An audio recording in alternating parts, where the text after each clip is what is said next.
It's Ramsey Dewey. Welcome to Ramsey Dewey on Religion and Philosophy. Let's talk today about the religion and the philosophy, or rather the lack of religion and the philosophy of Immanuel Kant. Kant is hard to understand for a lot of people. He's one of those guys you got to read and think about for a very long time before it even starts making a lick of sense, and when it does, you got to keep thinking about it for a very long time before you can make head or tail of what to do with it. Now, I'm going to butcher this. I'm going to give an oversimplification of Kant's philosophy on religion and what he had to do with that. And those of you who know anything about Kant beyond a remedial level are going to pull your hair out until you look exactly like me, and you're going to say, no, Ramsey, actually, it's much more nuanced than that. So I'm going to give you the very unnuanced approach. So Kant's idea about religion, basically, religion is kind of dumb. Boo. But there's some good stuff there. There's some good stuff there that helps people live better lives. So what if we get rid of all the religious gobbledygook, like, ceremonies and sacraments and rituals, and just keep all the nice stuff that keeps society coherent and together and functional? And basically we end up with something like secular humanism, where there's no organized religion, there's no church, there's no creed, if you will, but there's this general idea, let's all be nice to each other and help us get through this thing, whatever the heck it is. So, humanism is generally viewed as mostly harmless. Mostly harmless. And yet, it's a philosophy, not even a philosophy, it's an ideology that is shockingly similar to the doctrines of the Church of Satan. Did I just call humanists Satanists? Well, not exactly, but there's a lot in common there. There's a lot in common between the philosophy of Immanuel Kant and the doctrines of the Church of Satan. And some of you might be thinking, well, hey, what's wrong with that? There are a lot of people out there who could use some principles like the ones endorsed by Immanuel Kant. There are a lot of people out there who will probably never believe in God, who will always think it's silly and impractical and unfunctional and whatever. But they could use some direction in their lives. They could use some philosopher with some presence behind his words who could push them in a positive direction. Maybe. Some people have compared Jordan Peterson to Immanuel Kant, and I notice there's some notable differences there. Well, Jordan Peterson doesn't necessarily try to push people into a particular church or faith. He certainly doesn't try to push them out of a particular church or faith, and he certainly celebrates the rituals of religions as being important, even though he doesn't necessarily push the idea of you have to believe in the power of the ritual itself, if you will. You have to believe in the magic of the ritual, if you will. Rather, the real magic of the ritual is the effect it has on you for good and society for good, and to bind us together in a cohesive unit and to remind us through narrative structure of where we all came from in the first place and ultimately where we want to be going. Something like that. So, Peterson isn't throwing out the baby with the bathwater, if you will, whereas Kant essentially wanted to throw out both and yet maintain a clean child without the bath or the child in tow. I don't know how that's accomplished. And again, you Kant scholars pulling out your hair, screaming, typing angrily in the comments, Ramsey, you don't know anything about Kant. I don't know enough. That's for sure. I don't know enough. But I do know this. There is value to religion, there is value to ritual, and there's value above and beyond the societal cohesion and the general well-behaved people in a civil society that Kant dreamed of and spoke about.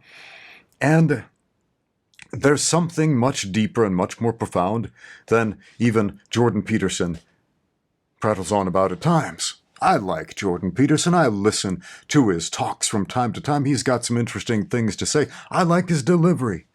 And some people hate him. I don't really understand the haters. I could understand people who say, it's not really something I want to listen to, but the people who are like, I hate this guy with every fiber of my being, and foam at the mouth, I don't understand that. That's interesting. So, the pros and the cons of Kant. The pros, he wanted people to be better. He wanted ultimately people to be good, but here's a problem with that. People are not good. Are people inherently good or bad? No, that's a false dichotomy. I'm not on board with that question to begin with. There is none good but God. There isn't. We're all flawed human beings. We're all flawed. We all make mistakes. Yeah, we all fall short of the glory of God. And by ourselves we'll never be like him. Yeah, that's what all the religion is about. The religious idea that we're not enough by ourselves, we can't make it on our own. Do you remember homestarrunner.com back in the day before YouTube really took off or video streaming was really popular? They had these little sites where you could see these little animated cartoons like Homestar Runner. And there was this one sketch where one of the characters pulls out this child drawing of a one-legged dog, his face dragging on the ground, and the dog's named Lil Brother. And there's a caption that says, I can make it on my own. And this character, every time he looks at this picture, it pulls at his heartstrings and he sheds a tear and he's like, Lil Brother, you can make it on your own. Yeah. Well, he's only got one leg, but he's trying. And it's funny, but the society that Immanuel Kant spoke of is the one-legged dog. It is the veritable Lil Brother trying to make it on his own with just one leg, but he can't. He can't. Is religion an extra set of legs? No. No. The religion of Jesus Christ is a deity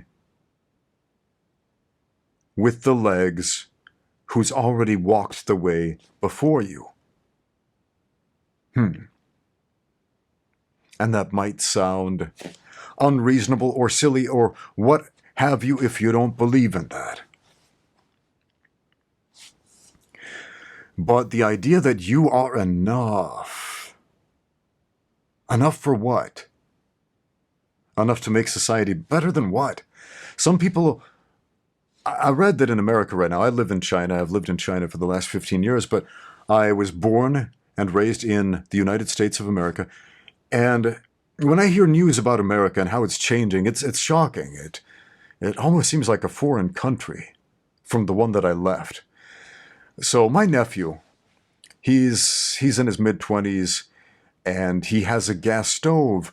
And apparently some legislation in his state has been passed that gas stoves in this part of America are now illegal because they're deemed to pollute the planet. And now everybody who had a gas stove has to get an electric stove. What's up with that?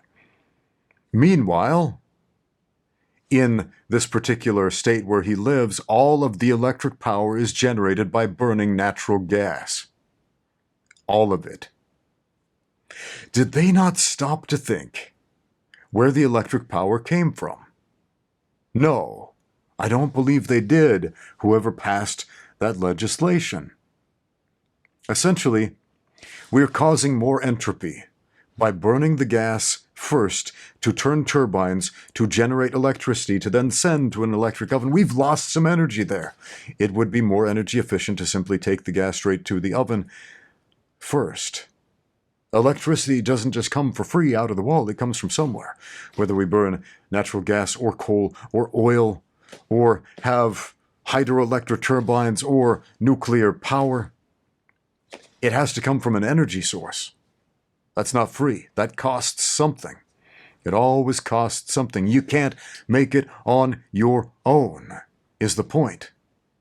So, this erroneous idea that you can just solve an energy crisis by plugging something into the wall because you don't understand what happens on the other side of that wall to make the energy come to you is naive. It's beyond naive. It's willfully ignorant.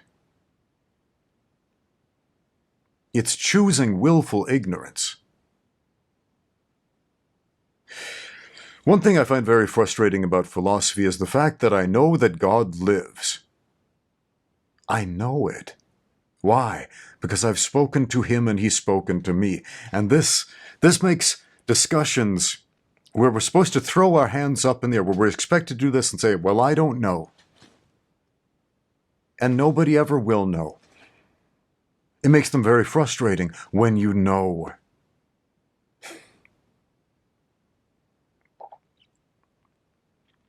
When you have personal knowledge of something, and you're having a discussion with the willfully ignorant who refuse to do so much as knock at the door and ask the question, who refuse to do so much as take the effort to speak the words, to acknowledge to God the Father, hey, I don't know. Can you help me out here? If any of you lack wisdom, let him ask of God, that gives to all men liberally, freely, and upbraideth not. He won't chastise you for asking. But let him ask in faith, nothing wavering, for he that wavereth is like the waves of the sea, driven by the wind and tossed. That's from the Epistle of James. And that's a scripture I've acted upon, because religion is not a belief system. It's action.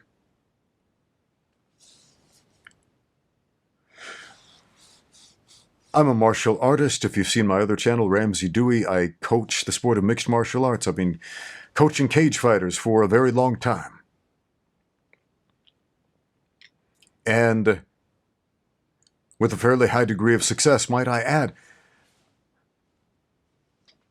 Shameless plug right there.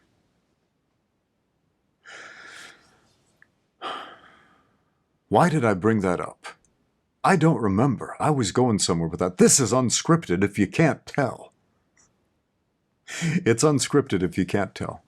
Why did I bring that up? What was I talking about? So we were discussing the answers. God and answers and faith and nothing wavering and James 1:5 and all this good stuff. And then I lost my train of thought when I tried to illustrate the point by talking about martial arts somehow. Oh well, onward and outward.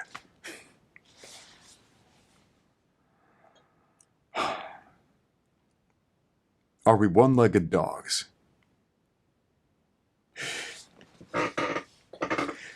Being the one-eyed man in the land of the blind can be very frustrating. Because if nobody else in the world has ever once opened their eyes before, let's imagine a world not blind, but people who have chosen to keep their eyes closed and have never once peeked at the outside world. But then there's this one guy. Someone taps him on the shoulder. Someone who can see and says, hey, if you open your eyes, you'll be able to see. And you ask him, hey, are you sure?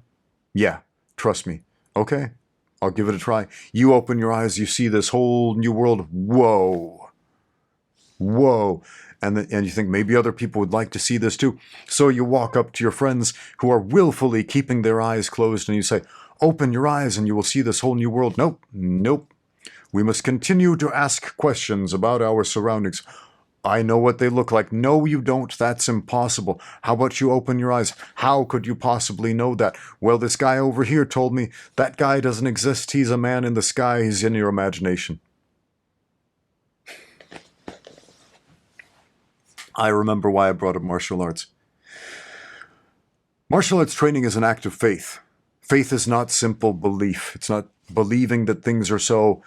That's magical thinking. Magical thinking is not faith. Magical thinking is the idea, if I believe hard enough, the world around me will change to suit my will. That's not how it works. That's absolutely false. That's silly. That's satanic thinking, really, is what that is. Martial arts is an act of faith. Faith is acting upon true principles and getting the result thereof. So the true principle of martial arts is you do the work, you get out there and train, you train in high percentage techniques. And what is a technique? It is a movement pattern that has had proven success through repetition over time. And so we train in these tested techniques that are high percentage movements that have been tested consistently over long periods of time with similar results. Okay? We do the work, and then we get in the cage fight, and if our training was valid, then we have a higher chance of winning. Doesn't mean you'll always win, because in a fight, one guy wins, one guy loses. Approximately 50% of all fighters win, 50% lose.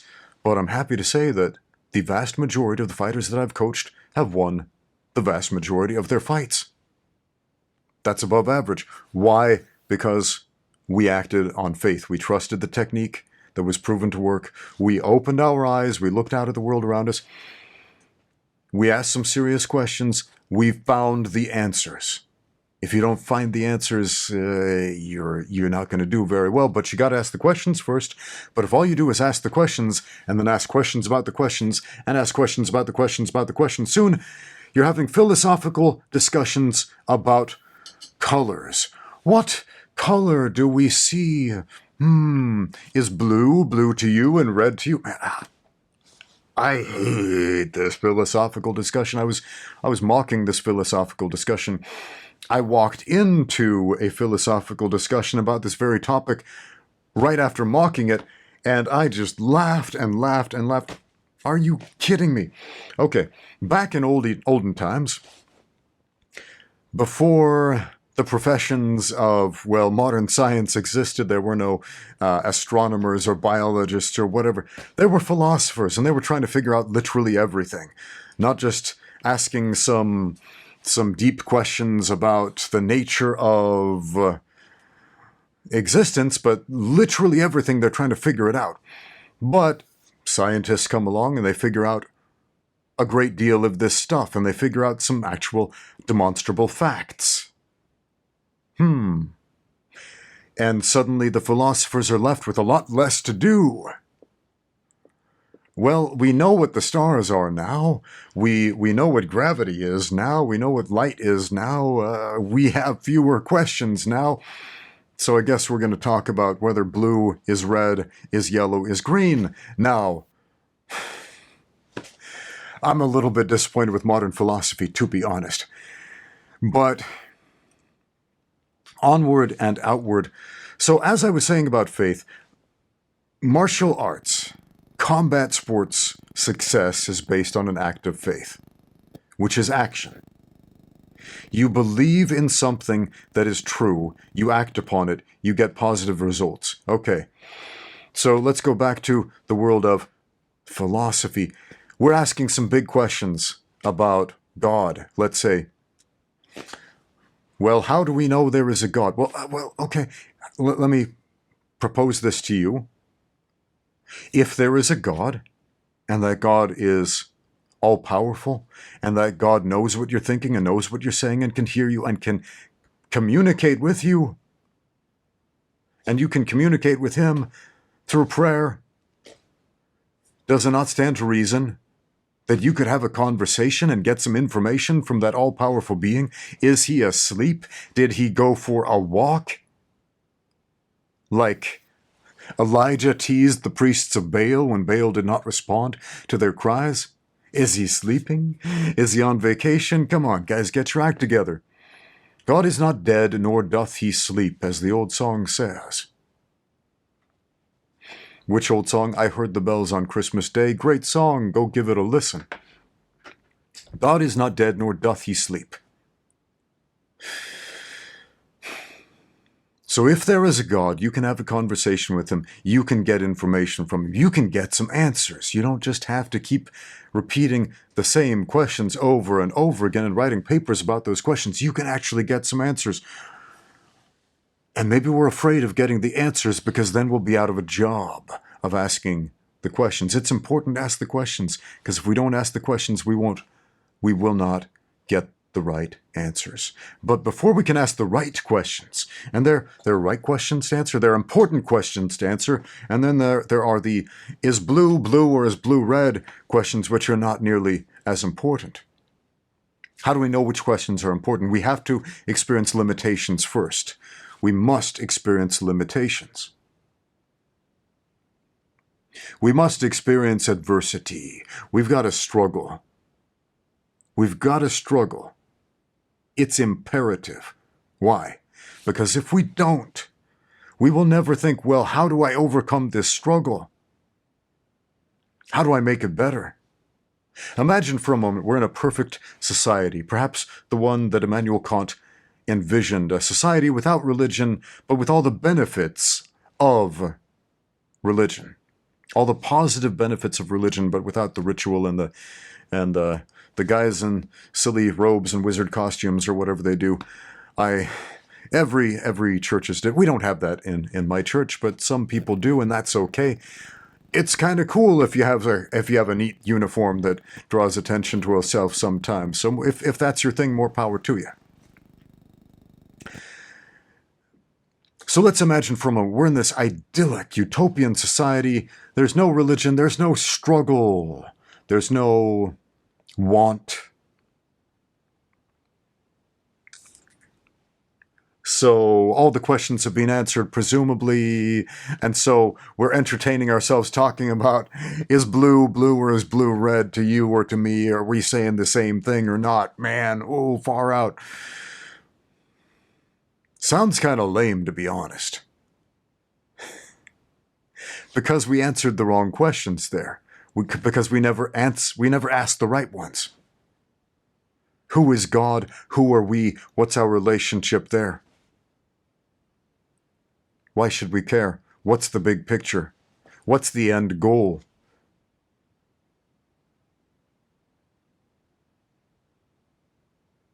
And if we're talking about the end goal, what about the beginning?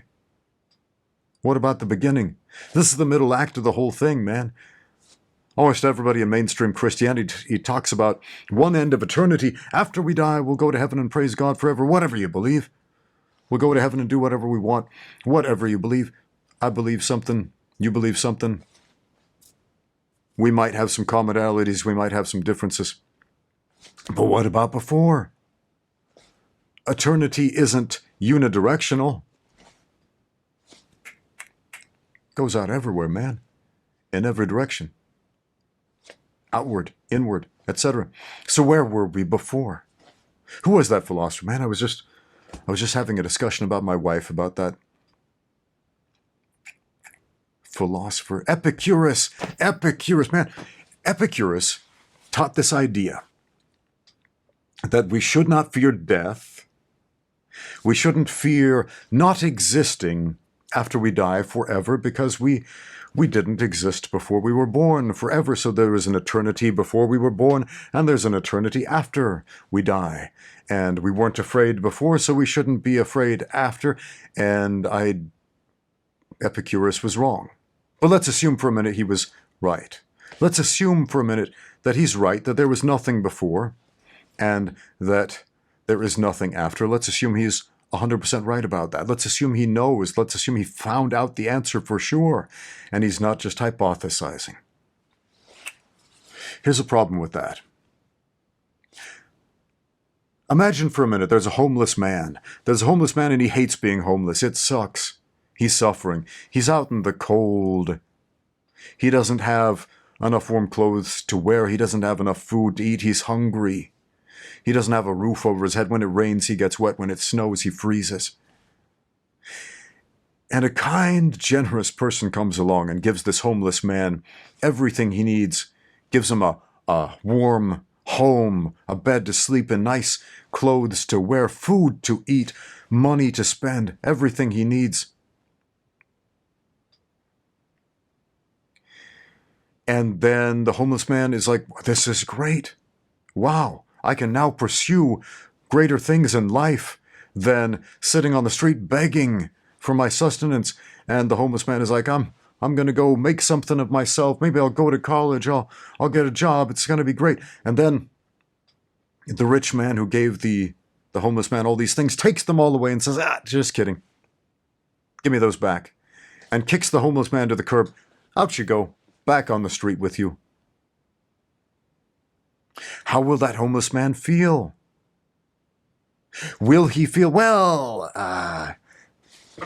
no big deal because I had nothing before and now I've got nothing now, so I'm just as happy now as I was before I was given all those things, before I was given that look into this wonderful world of possibilities, before I thought, I'm going to go get an education, I'm going to go get a job, I'm going to go be somebody, and now I'm out on the street worrying about where my next meal is coming from.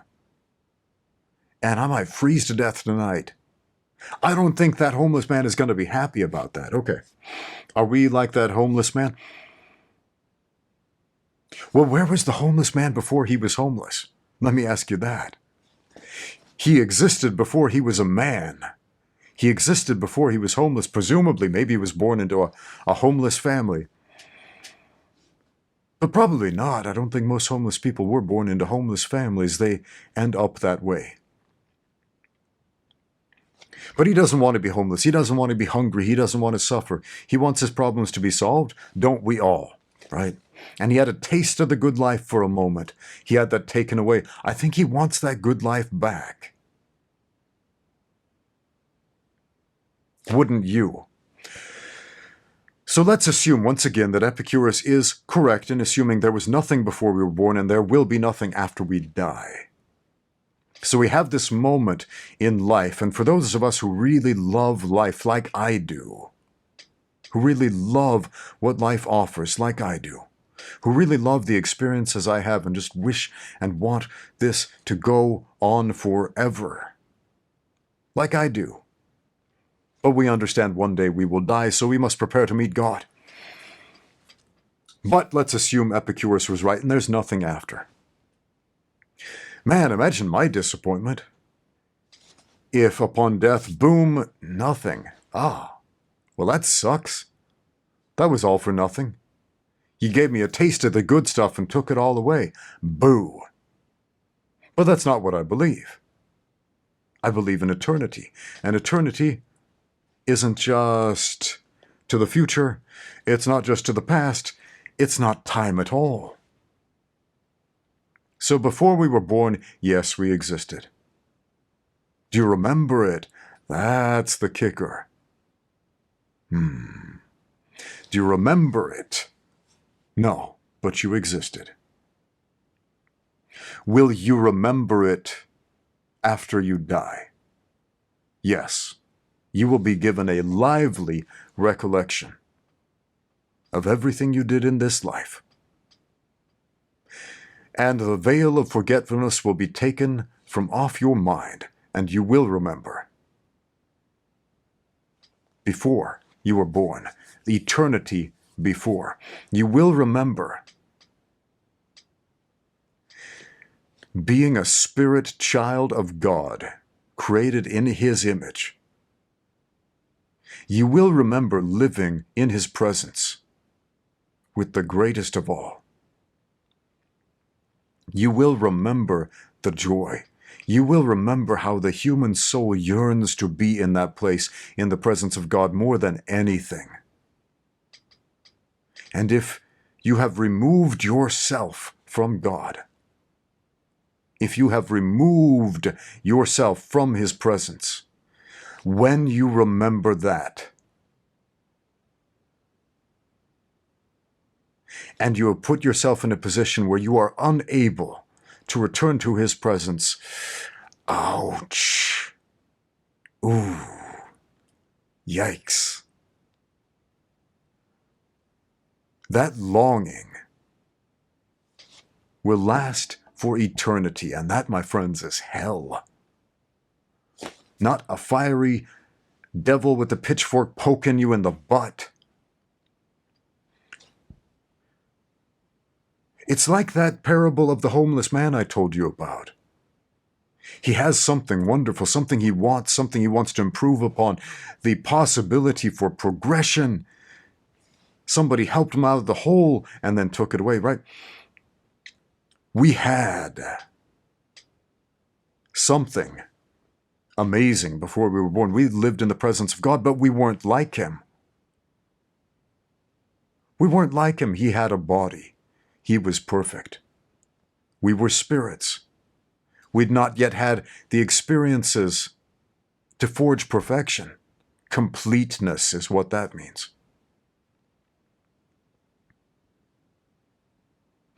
And so we're sent here to earth, this probationary state. A lot of popular modern media personalities are comparing life now to a simulation. And in one sense, they're not far off. Simulation, probationary state, not far off. What's the point of it all, though? What's the point of the simulation, of the probationary state? To give us experiences to be like God, to gain a physical body, to do the things that a spirit cannot, because this body can shape and forge the soul.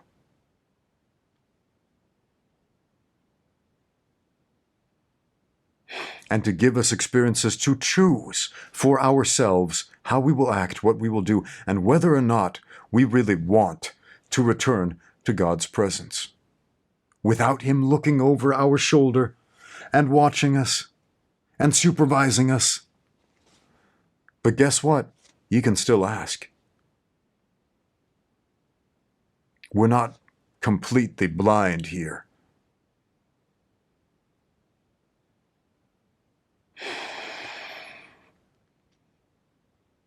Thank you for listening to all that. If you have questions or comments, please write them in the comment section down below. I love reading your comments. It's my absolute favorite thing on YouTube. I'll see you guys in the next one.